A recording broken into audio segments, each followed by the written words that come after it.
বন্ধুরা, প্রকৃতিকে ভালোবাসি না আমরা এমন কোনো মানুষ নেই। আর আমরা গ্রামের ছেলেরা মাটিতেই বড় হয়েছি, প্রকৃতি নিয়ে খেলাধুলা করতেই আমাদের ভালো লাগে। প্রত্যেক দিন আমাদের প্রকৃতির সাথে কিছু কাজকর্ম থাকে যেগুলি দেখলে আপনাদেরও ভালো লাগবে।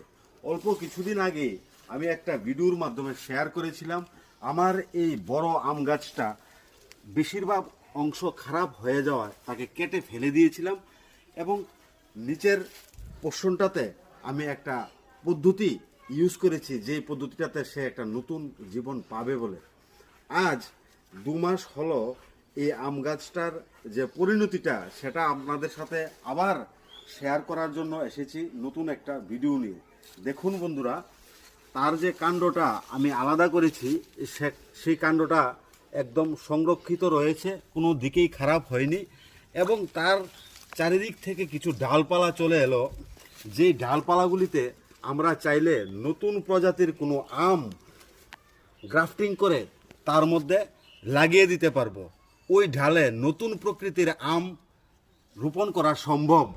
যেরকম রয়েছে 4-5টি এখানে ঢাল, এই প্রত্যেকটি ডালে আলাদা আলাদা কোয়ালিটির আম আপনি এখানে গ্রাফটিং করে লাগিয়ে দিতে পারেন অতি সহজ পদ্ধতিতে। যেটা আমি করেছি অনেক সাহস করে, হয়তো কোনো দিন করিনি, বিভিন্ন জায়গা থেকে অভিজ্ঞতা অর্জন করে আমি একটা ঢালের মধ্যে গ্রাফটিং পদ্ধতিতে নতুন একটা প্রজাতির আম লাগিয়ে দিয়েছি। যেই নতুন প্রজাতির আমের নামটা হলো ব্যানানা ম্যাঙ্গো। এই ডালটার মধ্যে আমি ব্যানানা ম্যাঙ্গো লাগিয়ে দিয়েছি। দেখুন বন্ধুরা, আপনাদের সাথে ভিডিওর মাধ্যমে সরাসরি দেখানোর চেষ্টা করছি। এই হলো আমার নতুন গ্রাফটিংয়ের মধ্যে ব্যানানা ম্যাঙ্গো।